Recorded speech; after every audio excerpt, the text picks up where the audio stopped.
അലി ഹുസൈൻ വാഫിയോടും സമാനമായ ആശയം വെച്ച് പുലർത്തുന്ന ചിന്താഗതികളുള്ളവരോടൊക്കെ ഒരു ചോദ്യം ഈ വിഷയത്തിൽ ചോദിക്കുകയാണ്. നിങ്ങൾ പറഞ്ഞു വരുന്നത് സമസ്ത ഉണ്ട്, അതുപോലെ പ്രധാനപ്പെട്ട സുന്നി സംഘടനകളുണ്ട്, അവാന്തര വിഭാഗങ്ങൾ മുസ്ലിം പ്ലാറ്റ്ഫോമിലുണ്ട്.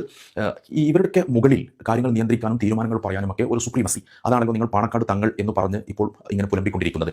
ഇത് മറ്റൊരു വിഷയം എന്ന് പറഞ്ഞു കഴിഞ്ഞാൽ, ഇപ്പം 100 വർഷം അല്ലെങ്കിൽ വർഷങ്ങളായിട്ട് നമ്മുടെ പ്രത്യേകിച്ച് മലബാറിലെ മുസ്ലിം സമൂഹത്തെ മുന്നോട്ട് നയിക്കുന്നത് അതിൽ പാണക്കാട് കുടുംബം തന്നെയാണ് അത് നയിച്ചുകൊണ്ടിരുന്നത്. അപ്പോൾ പാണക്കാട് കുടുംബം, സമസ്ത ഇതൊക്കെ ഒന്നാണെങ്കിൽ കൂടിയിട്ട് ഇതിൽ പാണക്കാടിൽ നിന്ന് എന്താണോ തീരുമാനിക്കുന്നത്, പാണക്കാട് ഇപ്പോൾ ഹൈദൽ തങ്ങളുള്ള കാലത്ത് ഹൈദൽ തങ്ങൾ എന്താണോ പറയുന്നത്, അങ്ങനെ ഒരു ബന്ധമുണ്ട്.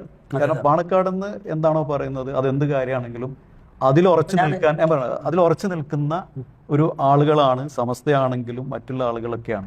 കാരണം ഇത് എല്ലാത്തിലേക്കൊരു ബ്രിഡ്ജ്